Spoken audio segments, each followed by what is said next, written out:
Si le bonsaï est symbole de longévité, alors dans le jardin de Nari, on se rapprocherait presque de l'immortalité.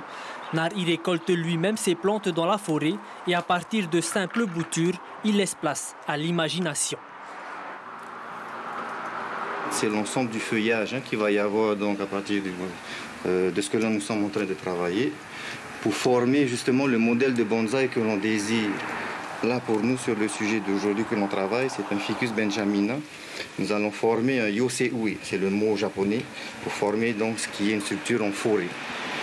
Pour obtenir la structure, Nari va travailler sur 3 boutures différentes. Il commence par tailler les feuilles, mais aussi les racines, car il faut bien harmoniser les 2 côtés de la plante. Il ne faut pas avoir peur. Au contraire, c'est un peu comme la kératine de nos ongles et de nos cheveux. Avec l'expérience, Nari manipule les plants avec facilité. Son œil aguerri lui permet d'imaginer à l'avance le résultat 6 mois plus tard. Maintenant, on va travailler les techniques donc, identiques pour la forêt. Là, on va maintenir donc, la structure de ce que l'on vient de mettre des arbres donc, avec du fil de fer, de façon à ce que ça ne bouge pas pendant les 6 mois. Tout à fait. Voici un exemple de forêt miniature réalisé il y a seulement 2 mois. Et en voici un autre réalisé il y a 26 ans. Depuis peu, Nari s'est aussi lancé dans l'innovation.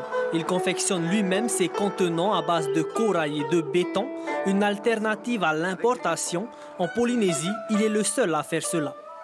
Ici, nous avons directement un petit paysage dans un contenant. Et le contenant fait partie également donc, prenant du paysage, puisqu'on part à l'attraper, à le soulever.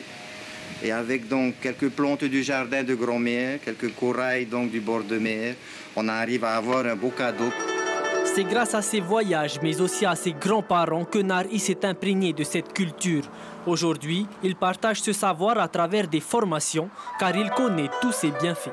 Je voyais ça sur les enfants, sur les jeunes adolescents, que le négatif qu'ils pouvaient avoir était absorbé donc, par la plante, était renvoyé par du positif, puisqu'on arrivait à transcender leur effet psychique. S'ils étaient plus yin, plus en pointe, ou plus yang, plus arrondi, plus l'esprit calme, alors que la plupart du temps, ils avaient l'esprit un peu dérangé, puisqu'ils étaient toujours un peu en stress. Nari travaille actuellement sur un grand projet. Il souhaiterait créer un centre de formation spécialisé où il pourrait réunir toutes sortes de plantes et dispenser tranquillement l'art de la sylviculture. L'information en continu sur Polynésie la première, Internet et réseaux sociaux.